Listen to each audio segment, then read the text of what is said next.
and has done over 100 different workshops for people. People all over the place want to hear from Kelly, not just us, but because he's with Jefferson Community and Technical College, we enjoy the benefits of his presentation style, which is great fun and very interactive. And I asked Dr. Sellers to come down today and meet with us to help all of you know about what kinds of resources the college has available to help you be more successful in your efforts to help students be more successful. So, Kelly, we really appreciate you coming to join us today. Thank you so much. Thank you. All right. Welcome back, welcome back, welcome back. Who's tired today? Come on. Who's tired? Don't lie. Oh, who doesn't care? Awesome. Very cool. Awesome. Look, I'm going to thank you guys so much for having me to come back. I think this is the second or third workshop I've done with your department and your areas, and it's a real honor to come back. I know sometimes I go to speeches and I go, I don't want them to ever come back. I'm not going to go that way. So it's nice to be invited back. My name is Dr. Telly Sellers. Please call me Telly. And I always say if you're over 30, it's like Telly Savalas. If you're under 30, it's like Telly Tubby. Because you have no idea who Telly Savalas is. Who knows who Telly Savalas is? Oh, who doesn't know you? Bunch of rookies. Where are you at? There you go. Oh, there's one. You're so brave. Like, what I do here, guys, I work full-time in the counseling center on the downtown campus. I supervise multiple campuses, but our job on campus is to really connect students to services to help them be successful today. And the session we're going to talk about today is campus resources for supporting student success. I'm going to talk about a lot of things today, but ideally what this is about is how we can help our students graduate, how we can help them pass. That's really what essentially this is all about. First things first, I do want to say Merry Christmas, Happy Holidays. I have little girls, so it's a very magical time of the year. But I want to share a story with you. About 2 years ago, I had a student come see me in the counseling center, really struggling. You know, the type of student who just having a living situation, not making enough money for their job, all this stuff. And he came to see me really struggling. So the semester ended, and I sent him an email after finally posted. I said, hey, Derek, hope you're doing well, hope you're okay. And you know students now, they're on their phones, right? Everybody has a smartphone. So he replied back right away. He said, Dr. Telly, I'm doing great. That job I told you I applied for, I got that job. That apartment I wanted to get, I landed that apartment. I'm healthy and safe, and everything is great. I even made enough money to buy myself a Christmas tree this year. See attachment. And I opened up and he sent me this, which I thought was cool. And at first I thought, Derek, you're an idiot. And then I thought, he's using those critical thinking skills we've been talking about, your education competencies. Good for him, that's great. Save a little money, I thought that was funny. I want to thank you guys, take a moment and give some appreciation to you and to what you do. I mean, you are so important to JCTC and our community. One thing I think we struggle with is not taking time to appreciate each other. And I just want you to know I really appreciate everything that you do. Our students appreciate everything that you do. We're in a budget crisis here at the college. Things are getting better. Whenever you feel like you're not where you need to be, or you're feeling like you're struggling yourself, do me a favor and thank somebody for something. Let's appreciate each other. We have to make that happen. So anytime you feel like things aren't going well, grab security and say, thanks for keeping us safe. Grab a friend and say, thanks for not parking in my parking spot. Whatever. But you really got to appreciate each other. I'm going to tell you this happened this over break. My daughters go to Bloom Elementary. I know Bloom Elementary, it's in the Highlands, okay? And at the end of the day, you pick up your kids in the alley behind the school, and it's kind of like a pickup service. So the parents get out, you get your kids in the YMCA program, they get back in the car and go, but it's a real tight driveway. So my wife, she's a little crazy, that's why I married her. She's awesome, she's crazy. She puts the kids in the car, and right when she gets the kids in the car, this Jeep flies up the alley going about 55 miles an hour. Just flying up that. And parents are moving out of the way, so my wife gets the kids in the car, and she sees him park at the coffee shop, Highland Coffee. My wife's crazy. She pulls up and says, sir! He gets over and says, yes. She says, you're driving too fast. This is a school zone. You need to slow it down. He says, who are you talking to? She says, I'm talking to you, Jeep driver. You need to slow down. This is an unsafe place. I mean, you're being unsafe. This is a safe place. I didn't hit anybody. I don't care if you hit anybody or not. Please slow down. He says, lady, you're crazy. And when after he says that, my 5-year-old daughter screams from the back, I think you're beautiful, Mom.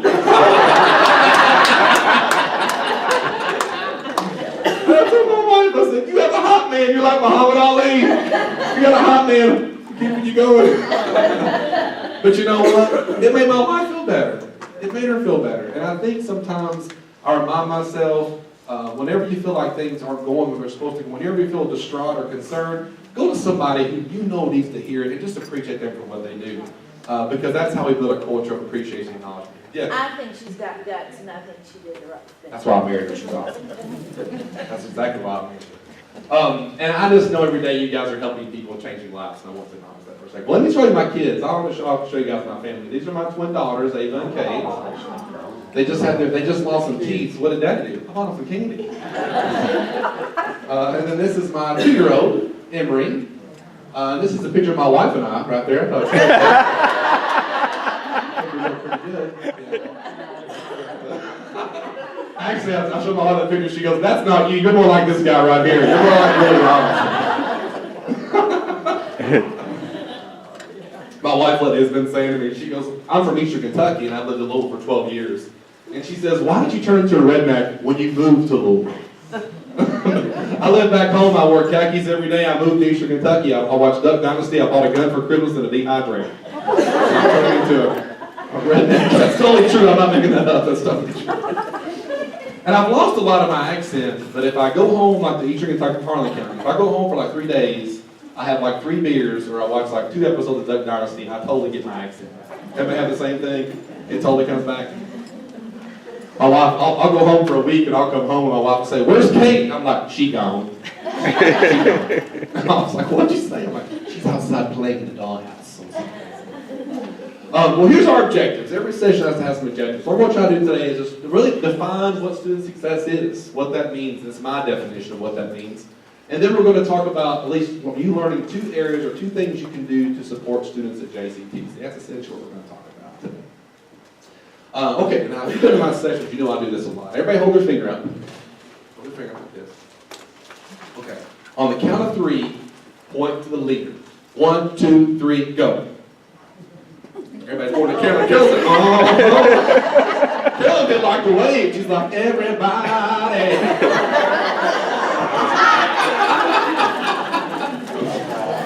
Everybody hold your finger up. Point to yourself. You're the leader. You're the leader. I know Carolyn is the boss. I get that. We have administrative structures and names, and I get that. Okay, but here's why I'm saying that because you do not have to be in front to be the leader. You don't have to be in charge to be the leader or have a title to be the leader. You don't have to be the smartest person in the room to be the leader. If you influence people around you, you are the leader. Period. If you want things to change, you have to start with yourself. Because you influence others around you. That's why I'm saying in the beginning about encouragement. We cannot look to people who are up higher than us to create a culture of encouragement. We have to do it ourselves because you're the leader. You influence people around you. People are watching you. The most important resource for student success is you. I put together this workshop. I kept thinking, I can talk about counseling, I can talk about accessibility services, but in reality, the most important resource is you. All the data says students are more likely to come to you first because you're in their face, if not every day, sometimes twice or 1 day a week. Now that's a lot of responsibility, but the students are going to come to you. You are the most important resource, and as the leader, you have to be aware that you're going to influence that student, what their next action is, and what they're going to do. Now, what's our purpose? I just like to say to serve others. Jefferson has a long mission statement of what we do, but in reality, we serve other people. So when I say what's our purpose, I want you to say serve others. What's our purpose? Serve others. What's our purpose? Serve others. We have to take care of these students because they need us so bad. They need us. And when I mean purpose, it's real. I hate when things are unmeasurable, like people just say, like, that's our purpose. What does that mean? What it really means is that we be aware of teamwork, communication, how we treat each other, modeling good behavior. All those things have an impact on how we serve students and what we do. We have to remember we are here to serve students. We're here to help them be successful. If students pass and graduate, everybody wins. If they re-enroll the next semester, everybody wins. We have to keep them focused and here. That's the purpose of why we're here. Now this presentation, I want to really try to think differently, kind of change the way you may view a couple things you've heard 1,000 times. And I love this quote. It's from Leroy Elm. So what it says is, a leader is one who sees more than others see, who sees farther than others see, and who sees before others do. So repeat after me. A leader is one who sees. A leader is one who sees. More than others see. More than others see. Who sees farther than others do. Who sees farther than others see. And who sees before others do. And who sees before others do. Looking at things we see every day, just a little bit differently. And I want to get your brains working and kind of show what I'm talking about. Now, I have 3 children. I've collected these. These are from actual my children and some friends of my children. There's some of their children, but I love this. I asked my daughter, they're learning about birds at school. I said, oh, why do birds fly south for the winter? My daughter looks at me and she says, because it's too far to walk, Dad. Really cute. This is from my friend's son. The dad said, you know like you every night you pick up the house and it's destroyed the next day? Okay. The dad comes home, why is this house always messy? And his son said, well, don't worry, Dad, it's always clean every morning. That's magic. This is for my children. They're learning about fire and rescue at school and 911. And I said, Ava and Kate, what do you do if there's an accident? And my daughter said, you call the hammer. Call Isaacs and Isaacs. Too much TV in the seller's house. You call Kaufman, Stinger, and Hughes, the tiger. This is from my sister. I'm not making these up. These are totally true. Does anybody have any prayer requests? And my little boy stands up and says, yes, please pray for my mama. She swears too much. And that's a small church. You know that's getting around. That's getting around. And then lastly, my friend said, Dad, can we get a cat? Sorry, son, your mom's allergic to cats, so no. Well, when Mom dies, can we get a cat? Horrible. Somebody said, weird. Looking at normal things in interesting ways. Now, why are you here today? You had nothing else to do. Carolyn told you had to be here. Whatever. You're here because you're powerful people. And I can tell you, one of the best ways to improve the lives of others is support those who care for them, and that's why you're here. That's why all of our professions require continuing education, and services and development to learn new things, to keep updated, because the best way to serve those people is to take care of the people who serve them. And that's why we're here. And hopefully you can learn a few things. Now this one thing kind of really freaks me out about this and about our role changing. You remember the term loco parentis? When I was in graduate school a long time ago, my teacher said, we no longer practice in loco parentis. And what does it mean? I always say, a new dance routine, whatever. What it really means is in place of a parent. I'm in this graduate class, and the professor says to me, a long time ago, Telly, when students came to college, they had den mothers and residency mothers. And they went to the Catholic church, and the nuns lived in the building with them. They took care of them. They cooked for them and cared for them. We don't do that kind of stuff in college anymore. Yeah, that was a long time ago. And what I'm seeing is things are cyclical, aren't they? History repeats itself. Like online learning right now is all the rage. There's going to be a backlash probably about 10 years. They're going to say, it's not so great. It's like bell bottoms. They just go up and now they're called boot cut. You know what I mean? It's kind of go up and down. What kind of bothers me is our roles are changing, and some of us who've gone to higher education kind of saw it as we're teachers and that's it. That role has completely changed. I'm not saying we become their parents, but we have to empathize more with them, be better listeners with them, and nurture them because they need it. And the sad part is, a lot of those students aren't getting it anywhere. And sometimes the only person we're going to get it from is you. We're all on this together. That's why we're talking about this stuff. And I recently came across some data. I don't have a lot, but I want to show this to you. What do you think the average income is for a student at JCTC? Anybody know? $11,000 a year. $11,000 a year. Number of students who receive SNAP benefits, that's food stamps, almost 0.25%. 1 in 4 students are receiving SNAP benefits. It's estimated that 30% of our students receive some type of federal assistance or aid. So that's WIC, food stamps, any kind of Section 8 housing, anything like that. And then I found this in the most disturbing, but it's pretty common. The graduation rate at Jefferson, 15 to 16%. That's right over the national average. Now, it depends how you collect the data, okay? Now, some people think this is disturbing, but from high schools moving in here, High school graduation rate's only about 70%. About 67% of Kentucky high school graduates are testing into one developmental class, which means they're not ready to read, to do math, or to write, which means they're coming to your classrooms. Now, on the academic side, we control that, but at the same time, when you look at this data up here, a lot of the issues your students are facing are not academic. They're not academic. And I feel like I'm in church. Some of you are bobbing your head. You know, have you seen this personally? I'm going to pass the plate here in a second. We're going to make some money. I'm in church. But it most certainly affects student success. Now, we need students to stay here because we need the money. And students, and I put money bags up there because everybody wins when students are successful. When we connect them to services, when they complete our programs, they're going to make more money, the community will make more money, the government's going to get more tax money because they're going to get better jobs, we're going to have jobs. Everybody wins when students succeed. That's our purpose, and that's why we're here. Now, here's my definition of student success. The definition of student success is determined by the goals of each individual student.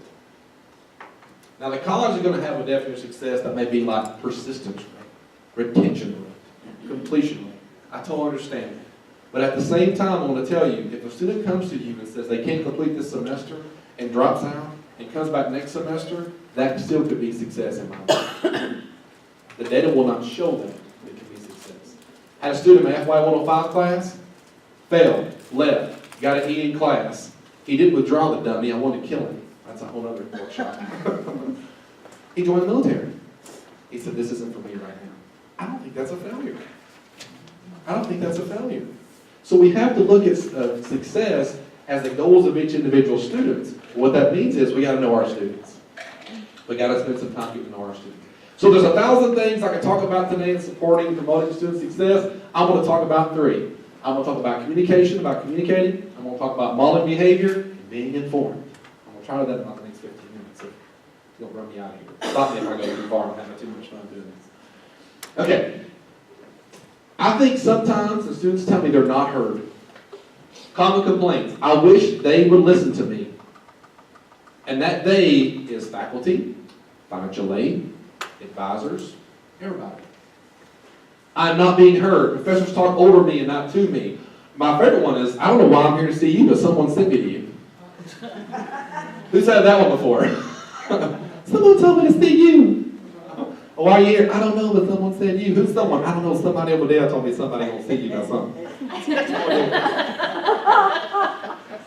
We have to take time to listen. And I'm gonna tell you something. Have I told y'all that I was a dumb husband when I first got married? Oh, I'm so stupid. Dumb husband. First got married. I was so stupid. I've been married 12 years, or 10 years. What day is it? 10 years. My wife would come home from work. I think I've said this. My wife would come home from work, and she'd say things like, this lady at work's driving me crazy. This administration, this is driving me nuts. And I would say stupid stuff like, well, you know, baby, you should try this. You ever done this? If I was there, I'd try this. Dumb. Dumb. What does my wife want me to do? Listen. Just listen. So now when she says, I'm going to kill that lady at work, I just say, baby, I'll drive the getaway car. Love you. I'm about to lose my mind. I'm going to kill that person. I just say, baby, I already dug a hole in the backyard. I got a tarp. Let's get busy. Love you. I have realized in working with students, in being a supervisor here, I supervise counseling, accessibility services, I can solve a lot of problems by saying nothing at all. Just by listening. Oh, they'll think I'm really smart. Students will say, Tilly, I got this big problem. I'll listen and go, what do you think we should do? Then they tell me, and I go, that sounds great. Tilly, you're so smart. I go, come back anytime. Put it on my evaluation when you walk out the door. And I said nothing. All I did was just listen to them. But listening takes time. It takes energy. I'm just asking you, however much you listened this last semester, tell yourself to do it more. Whenever you want to talk, don't for 30 seconds. Don't. Just listen. Let the student process what's going on. Because many times the students come to you not for answers because no one else is hearing them. No one else is hearing Hell, that's how counseling works. They have a husband and a wife together. Let's say husband and wife are married. Let's say husband and wife. And they'll say, wife, why are we here today? The wife will say, whenever he comes home, he takes his boots off, he goes to the house, he goes upstairs, takes a shower, does who knows what upstairs for 2 hours. Then he comes downstairs, he eats dinner, and then he goes to bed, we never talk. Then the counselor will say, husband, why are you here? What did the wife just say? She hates me and she wants to stab me in the face. And the counselor will say, no, repeat what she said. Because we don't hear each other. We don't hear each other. We have to listen more. Let me give you an example of what I'm talking about with this. Let's see if I can get my time.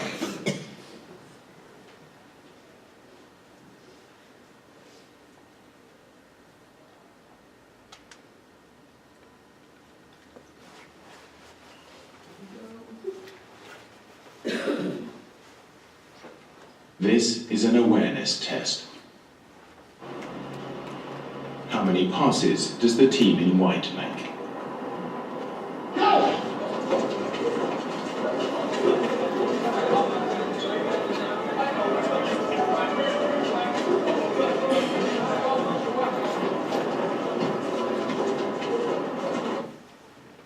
The answer is 13.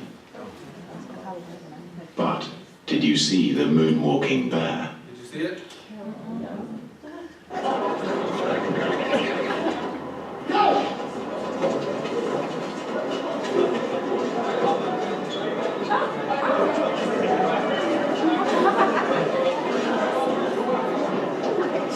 Who saw it that time? If you guys will email me, I'll send you that link. I show that to students all the time because I remind them that what you see is not really what's going on. And sometimes there's more going on than actually you're aware of. And if you step back and kind of listen and relax your eyes and look at things from different perspective, you might see more that's going on. If you want to copy that video, I can email it to you, or you guys want to copy, let me know. Leaders send a clear message, and messages are really confusing. We don't listen to each other. We don't say things to say. If you ever come across these, please send these to me. I collect these. I love these. They're hilarious. Here's some examples of some messages that were really confused. I always love these. These are church signs. This one says, the Church of the Cross, don't let worries kill you. Let the church help. I know what they're trying to say, but they didn't quite say it. I understand. I like this in Burger King. SpongeBob is here. Hiring managers.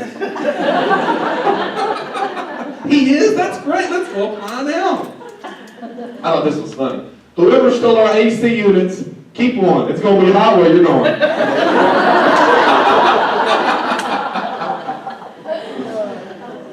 Oh, I like this one. Cape Canaveral Community Church. Now's a good time to visit. Our pastor is on vacation. And this is my favorite one of all. I love this. It's my favorite one. Do you know what hell is? Well, come here, I'll preach it.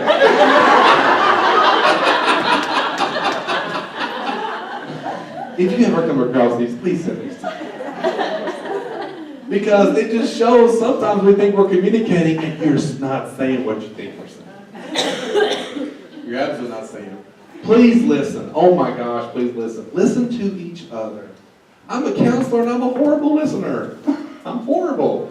Sometimes I know, and what I've discovered is, especially when I work with students, even though I know the answer, and I know what they need to do, if I tell them and don't let them discover it themselves, I'm cheating them. So when students come to me and say, I have a problem, and I say, what's your problem? They say, financial aid. I know I want to say, call the 1-866, go JCTC number, or go to financial aid. But I say instead, well, what do you think we should do? Well, that's why I'm here. Well, let's look on the website. What button should we hit? Well, should I click the button that says financial aid? Well, why not? That's what I'm all about. Can't break it. Because now, when they want to learn about financial aid, they're not going to come see anymore. Where are they going to go? Financial aid. So sometimes listening can just help them process what's going on. Lastly, I want to just talk about this for a second. This is part of listening too. I think last semester or a couple years ago, I did a session on generations, and I want to touch on this again.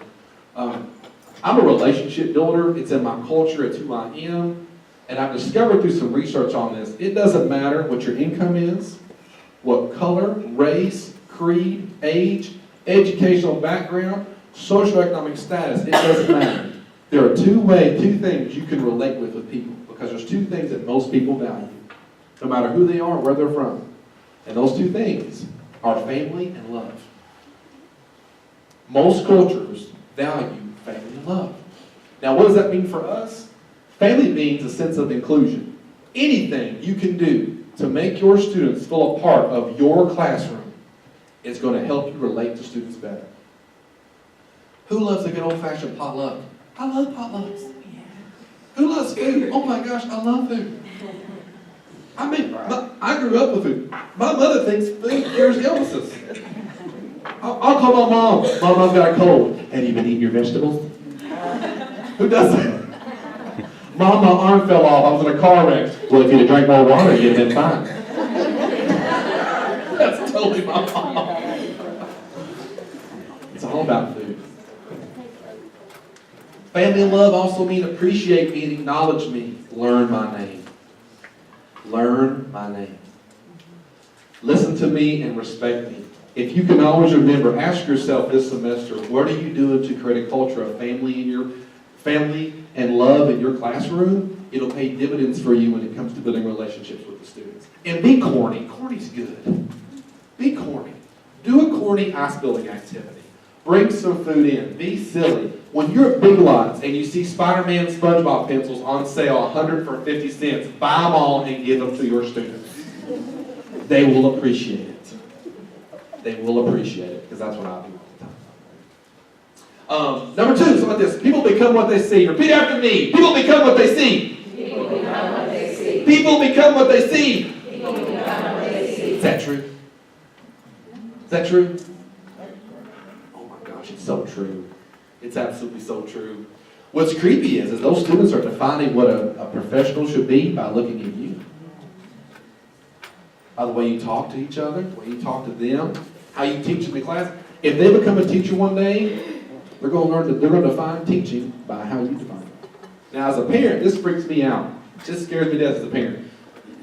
My daughter's about 3 years old. This is before the little one was born. I'm in the kitchen with my wife. Dinner's ready. We've been cooking. Dinner's ready. My wife said, go get the kids. It's time to eat. I walk to the dining room. I go to the living room, and I see my daughter, Kate. And she's got a little baby. And she's going, "Good night, baby. Mommy loves you. Daddy loves you." Kiss the baby, puts it down. Broke my heart. I loved it, because that's exactly how we put her to bed, almost word for word. She learned that from watching me. This is great, this is great, this is great. So as I walk back in the kitchen to tell my wife this awesome moment, I see my other daughter, Ava, and she's got her baby on the stairs, and she's going, "Time out! Don't you move!" I said, "Don't you move!" And just when you think you're doing such a good job, it's ripping out of you! You know what I'm talking about? Because they're watching you, and they're watching me. You know what's really creepy? I have realized that my daughters will define how a man's supposed to talk to a woman by me. And what my role is. Now that's scary. But the students are doing the same thing to you. They're doing the same thing to you. Because students will become what they see. I ask people all the time, who's the most influential person in your life? You know, some people say their parents, but usually teachers. A lot of people say teachers.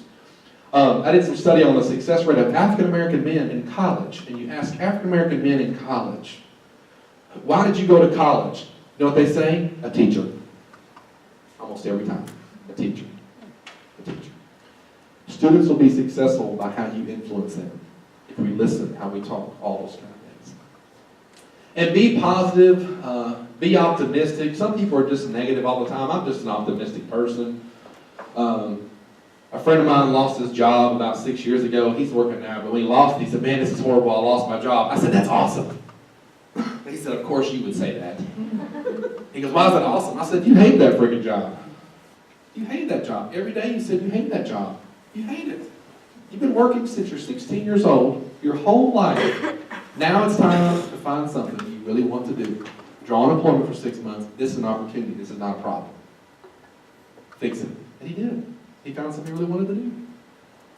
He's the same guy that would crack me up. I always say this. If I played the Powerball and it was like $500 million, I'm a lottery snob. I say this all the time. I only play when it's like $100 million. Like 10 million is not enough. I only play when it's 12 million. I play when it's 100. I'm such a snob.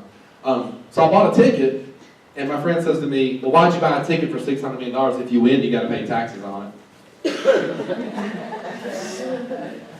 I was like, dummy, let's talk about math. If I win $600 million and I pay $300 million in taxes, they got $300 million left! But some folks are so focused on the negative, they can't see the positive. We have to be optimistic if we want our students to be optimistic. If we want our students to be positive, we have to be positive. And I'm going to tell you something. I would argue sometimes you got to fake it till you make it. You can have the worst day ever, a cold, temperature doesn't, you walk in that room, you better put your Superwoman, Superman cape on and do it. Because that's going to influence students and how they feel. And this, just we all know this, the personal characteristics of you, the helper, will set the tone and has an influence on the success or failure of the person you're helping. And there's data to support that. Number 3, be informed. Okay, I give all you guys a packet.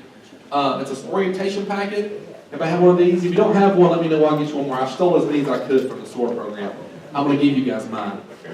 There's more coming around, and if you email me, I'll get some more. I'll put some in Carolyn's office. You can have mine real quick. What page number do I have that tab on? I just gave you my cheat sheet. 27. 27. Okay, look on page 27. First of all, this packet is that's what's given with this Achieving the Dream SOAR initiative. Every student is getting one of these packets, and they're also going to use it when they take that FY 105 class. And what this book is designed to do is to keep the student informed, so where everything's at. It has maps of campuses in there. It has information on how to use self-service. What I like about it is, it starts on page, we say 27, I believe. Yeah. It's got a list of some of the common services that we have on campus for students. It's going to talk about the Counseling Center, and that's my office. The Counseling Center, what we do is we help students deal with the non-academic stuff that helps them be successful. Now, if a student comes to me, they're suicidal, they're a victim of sexual assault, victim of physical abuse, we refer those students. We are not a mental health facility. We're more like kind of like guidance counselors, just learn what we're doing. Now, I do see students on some of them on a regular basis, but it's strictly academically focused. Here's what I'm telling you this. You have every right to walk a student to my office. If you feel like the student is dealing with non-academic things, a lot of you do this now. We will help you any way we can to help that student be successful. Most of the time, my experience though, when I sit with a student, they know what to do. They know what's going on. They just need somewhere to process what's going on. You can always send students to the Counseling Center. We have a counselor available at every campus right now except Bullitt. The Southwest counselors are covering Bullitt. We have a counselor at every campus. Carrollton has Heather Yoakum. The Tech campus has Tony Leslie and Kay Lafferty. The Southwest campus has Cindy Dean, Sandra Chamberlain, and Shelley Giese, and downtown has Kelly Rhonda Sherman and Luann Goldsby. Please come see us. Get students connected. We will even come to your class for 15 minutes when classes start and talk about what we do. We will connect students any way we can to services. The second one, which I want to talk about this because this is huge for me. You quote me on this. The greatest change that's going to affect higher education in the next 10 years will be students coming to our campus that have disabilities and accessibility concerns. There's more students coming. And we have to provide services for them. What's really creepy to me is when students for some reason come to college, they don't have an IEP in high school and feel like they come to college and they won't tell anybody. And after they fail a semester, I found out they're ADHD, they have a learning disability, they have dyslexia, something. Anybody who ever says to you they have any type of history of a diagnosis, mental, physical disability, please send them to the Accessibility Resource Center. It's confidential. It's in the VTI building next to this building on the 3rd floor. Hell, send them to counseling, I'll walk them there. What they'll do is meet with the student, look at their documentation, and get the student connected with services. Most of the time, they're not having note takers in class. Most of the time they can take their test in a quiet place or get some extended test time, something like that. But I've seen students go from F's and D's to B's and C's just by taking their test in a quiet place because of their disability. So you get students connected. Veterans Affairs, I'm just bringing this up because we have more men and women returning to the military. I will tell you right now, we are not a veteran-friendly campus. We are not. We have one person running Veterans Affairs. There's no link in our website on the main page that says Veterans Welcome.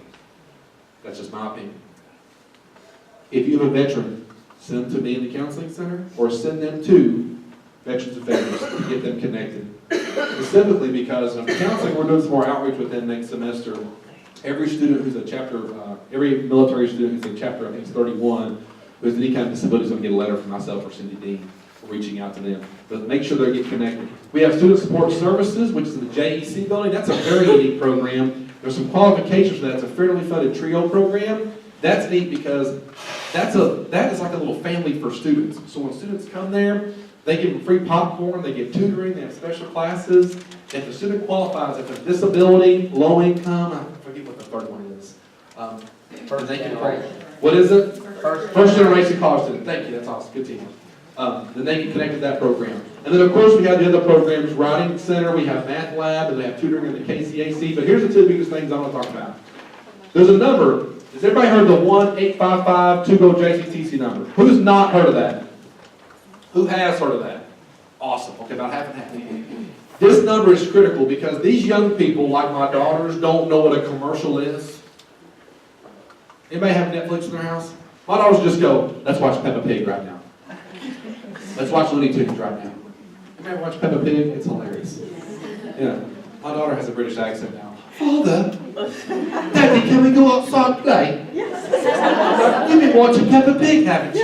Yes, I have, Father. Oh, yes. People become what they see. If a student has what I call a tier 1 question about financial aid, question about admission, they do not have to wait around anymore. That 1-855-2-GO-JCTC number is 24 hours a day, 7 days a week. They can call that number anytime they want to get assistance.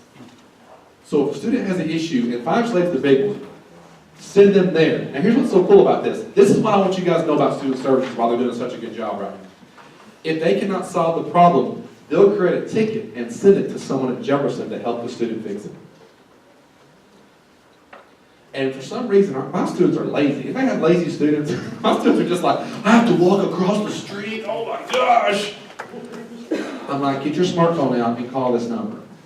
And they can start there. They can resolve a lot of their problems with this number. If they can't get it solved there, then send them to the office and get it fixed. But always send that number. And the last one is called, yes ma'am?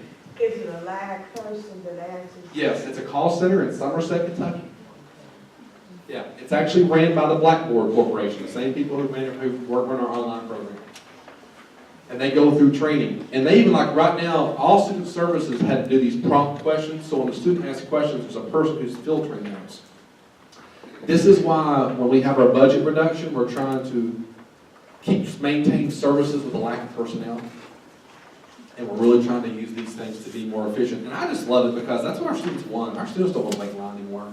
When I was a kid, I'd get up cartoons. I'd get up every morning at 8 o'clock. I'd run home after school, after General Hospital to watch my G.I. Joe. I'm seeing what happened to Bo and Hope. And it's always Stefano's fault. He always did it. You know what I'm talking about. Stefano's not dead. He's still alive. John Black and Marlena? Oh my gosh. You also can call the United Way 211 number. Any phone, you just dial 211. You're going to get connected to a resource and referral office in the city of Louisville that can connect your students to services. So if your student, for service for a student, for example, has a housing issue, I always recommend they call 211 first. Food, 211. In crisis, 211. They can connect to the services. This is a separate number from the 7 counties crisis line number. They can always call that number as well. Here's just a handful of things that students can do. My biggest thing is don't let the student go until they get connected to something. And you don't have to do this, but I want to ask you to for me. When you refer that student, go ahead and send an email to that student and say, did you get what you needed? Go to your Outlook calendar, wait 2 days, and put a note that says, call the student. And when that alarm goes off on your calendar, email the student and say, hey, just following up. Did you get what you needed?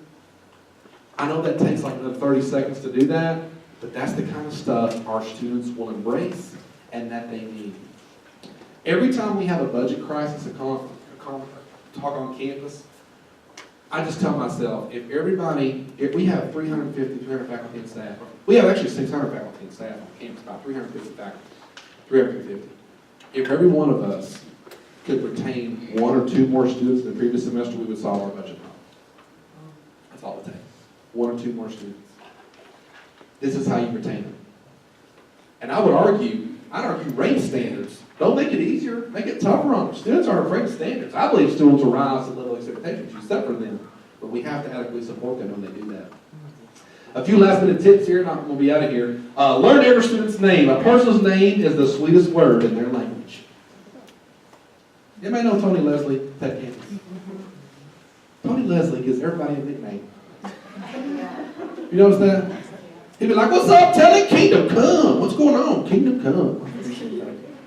He'll see Winoga Williams. He'd be like, Winobi, the Nobe. Anybody else have a nickname? What's your nickname? Duck, Raywick. He calls you Duck. Duck? It's a cornbread mafia reference. You gotta be in the know with that. Well, I thought somebody they was saying, well, Tony Leslie, he takes too long with students. He doesn't see students fast enough. I said, but Tony Leslie has the highest retention of anybody on campus. Because if you ask anybody at Tech Campus, how do I get some help? They'll say, that big country boy that's got the John Wayne poster in his office. They'll always know who he is. Because Tony learns their names and gets to know them in person. And it might take him 50 more minutes to do that, and there might be another student waiting in line 15 minutes, but man, they got a problem, they're going to Tony Leslie for help. Be honest with students, tell the truth. Tell the truth. My grandmother was the most honest person in the world. My name is Telly, right? My grandmother called me Tom my whole life until she passed away. She told my mother, the name Telly's dumb, I don't like it, and I named him Tom. That's a true story. Yeah. Now she was tender-hearted. She called me other things. She called me brown eyes, and all kinds of beautiful words. I'll comment. But literally, like today, my dad, I'm 38 years old. I'll be at Walmart. My dad might not be like, Tom. I go, what, Dad? My name is Tom. But she was honest with my mother and honest. Be honest with students, raise standards, but support them. Be as honest as you can be. If they're failing, tell them they're failing. But it's not what you say, it's how you say it. And treat them with respect when you say it. And be nice when you say it. You can be honest, but balance that honesty with some kindness. That's how you support those students. And then lastly, the good old-fashioned golden rule, just treat other people the way you want to be treated. I always tell new professionals I work with, and I tell people this that work with me and student workers, every student that comes in my office, I want you to treat them like Dr. Newberry's daughter. Every student walks in this door, imagine the president's daughter, and they can tell the president everything that was said. Because that defines the standard of what's appropriate. Every student should be the president's daughter. There's 1,000 ways to promote student success. I hope I've said a couple things today that resonate with you guys. If we all continue to be the leaders, serve others, and take steps to promote student success, we'll keep helping people, and we're going to keep changing lives. Thank you guys so much for having me. I really appreciate it. I didn't realize I had my Facebook page up there. I have it up here. You can find me on Facebook. That's kind of like my professional page. But you guys can, there's only one Telly that works at the college. So if you ever need anything to help with, you want to bounce ideas, anything I can support you guys with, please let me know. Good luck to you this semester. And yeah. I really appreciate Kelly taking time out to come talk with us. And I think he had a lot of important things to say. I hope we found it useful. Before we move into the next session, I believe I saw Adam slip in the back, yes. I wanted to just take a moment of personal privilege, because you all were sharing, I want to share a little bit too. I started out in a community college and had Somerset Community College not open the year I graduated from high school. I don't think I ever would have had an opportunity to go to college. I think many of you in this room have similar kinds of experiences that help you to realize the value of the work you do the service you provide, not only for students, but for the community and the lives you change. And like Telly said, we also appreciate everything that you do every day. And you too, Telly. Oh, you're welcome. We talked, Telly mentioned that it's not always a parent, sometimes it's a teacher that makes the difference in a student's life. I'm one of those. When I was in high school, I had a teacher named Mary Bacon, and Mary Bacon came in to taught English. And I was always, who was it? It was, I think it was you, Peggy, that said that early in your life you couldn't open your mouth in front of people. And I was kind of like that myself. But in high school, I had a high school teacher who came into class one day, and we were studying literature, and she started singing, and I thought, I could never do anything like that. I could never speak, much less sing to a group of high school kids. And and this is the teacher that left a mark with me and that I learned a lot from, and they gave me some courage when I needed courage and helped me overcome obstacles that I didn't know I was capable of overcoming. And so all of you can be really important people in the lives of the students that you work with every semester.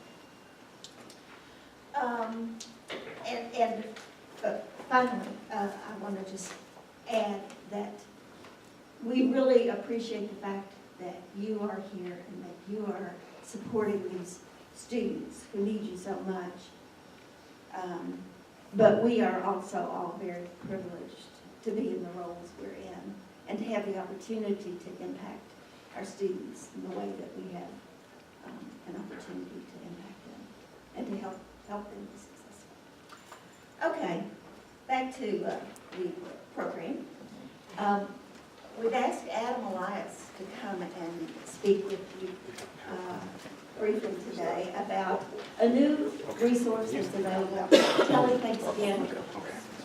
About a new resource that's available to all of us through the college. Adam Elias is the director of e-learning here at the college, and he's going to talk with us today. Just don't tell him what else he'll talk with us about, but what I asked him to come talk with us about today was starfish. You know, Kelly's been talking about ways that you can provide additional support for students. This is a new technology that's available, and I'm going to turn it over to Adam and let him tell you about new ways of helping students and then supporting them. Adam, can I pass it over to you? All right, thank you, Carolyn. I didn't realize that I was following Telly today, so I'm infinitely less entertaining than Telly, so I hope your expectations have not been raised. I'll be honest, I have a 6-month-old daughter at home, so most days I'm lucky to have both shoes on. So, okay, it's going to take me just a second to get started here.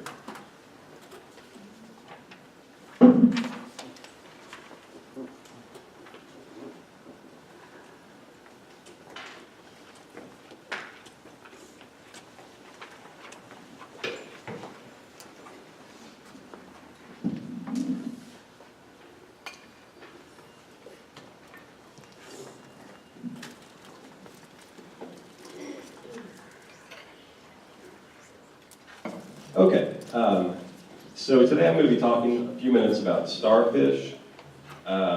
Starfish is something that I kind of walked into, I guess, about a year ago. It's my role at the college is director of e-learning, so I work with our distance learning programs. Starfish is an online web-based tool. It's been made available to us by JCTC. And it's very new, and we're right now trying to figure out as a college what is the best way for us to use this as, I guess, an overarching strategy for the college. At its heart, Starfish is really a retention tool. It's very simple, and I think that's definitely one of its benefits. And it's something that we've been using since spring of this past year. and we're sort of expanding every semester how we use that. So beginning this semester, we're going to be asking our faculty and our staff to use Starfish as much as possible, and we're going to be rolling out all the features of Starfish that we hadn't rolled out in the past.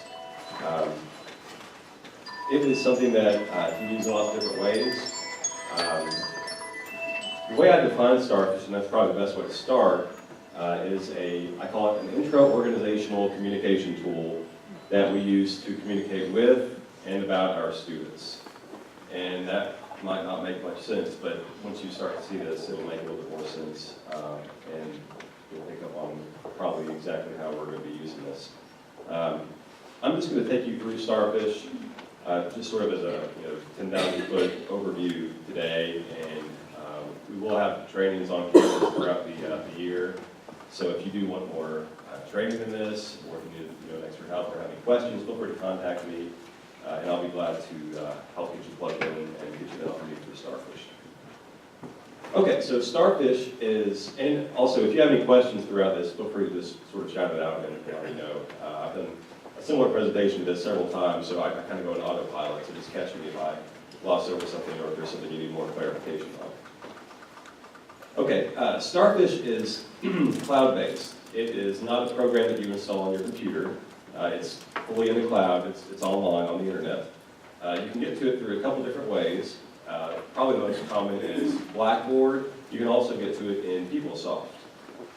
In Blackboard, whenever you log in your tools box on the left-hand side of the screen, you'll see a link for Starfish. You can just click that, and we'll take you right in.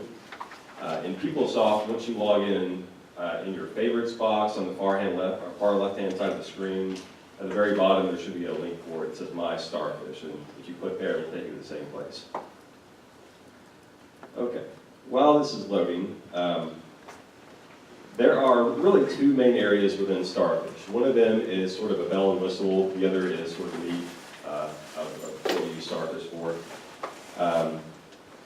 If you use your Outlook calendar, make appointments with students or set up meetings and things like that, you might not find the first piece so useful, but it is there. If you do want to use it, it's called Appointments. And it's, like I mentioned, it's just very similar to the Outlook calendar. You can make appointments with students, set up meetings and things like that. The students area up here is probably the crux of Starfish, though, and that's where we'll spend most of our time today. So before I click into either of these areas, just sort of looking at the layout here of Starfish, this sort of light gray blue bar across the screen here, all that and below is Starfish. If you're accessing through Blackboard, you'll still see the darker blue area at the top, and that's just to show you that you're accessing through Blackboard. But everything below this is within Starfish. If you were accessing this through PeopleSoft, you would not see this darker blue area up here. That's specific to Blackboard. So whenever you log into Starfish for the first time, you'll notice probably it'll ask you if you want to set up office hours and things like that. You don't have to do that. You can always go back and do that later.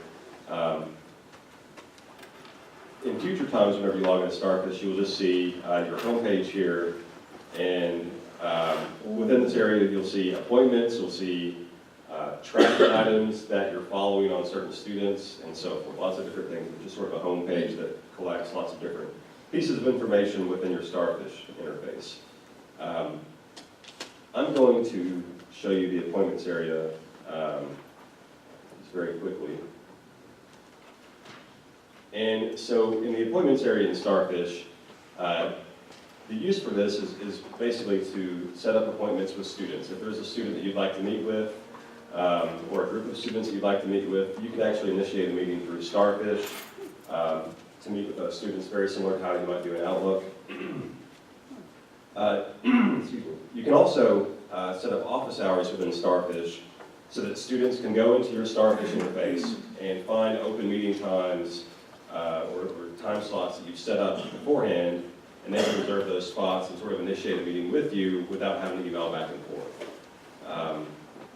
That's probably the more useful side of the appointments feature in Starfish. We're finding that lots of faculty don't use this because they already use Outlook. And if that's the case, that's fine. This is not something that you have to use. And I really don't think it's the most important part of Starfish. It's just, again, a bell and whistle that we have available to us. If you set up your office hours, in Starfish, and you have, for example, maybe every Monday at 10 o'clock, you want that to be an open office hour and allow students to make an appointment with you or to show up. If you set up your office hours within this, the student would click into your calendar in Starfish. They would see your name if they're connected to you. They would click in and they would see some slots here that would say office hour, 8 o'clock or 10 o'clock until 12 o'clock or whatever. And they would find an open slot, sign up for it. You would get an email saying that the student has made an appointment with you, and then it's in your calendar, and again, not all that back and forth with the student to do that. And then that time slot on your calendar becomes booked, and no other students can sign up for that slot. This feature is something that we'll have specific workshops on in the coming year, so if you're interested in looking at this more closely, again, we'll have specific sessions for that. But just so you're aware of what this looks like, or this feature is even there, this is where you would access that within Starfish in the appointments area here. I'm going to skip from that to the main part of Starfish because I think that's definitely more important and probably more useful to you all as a group today. So in Starfish,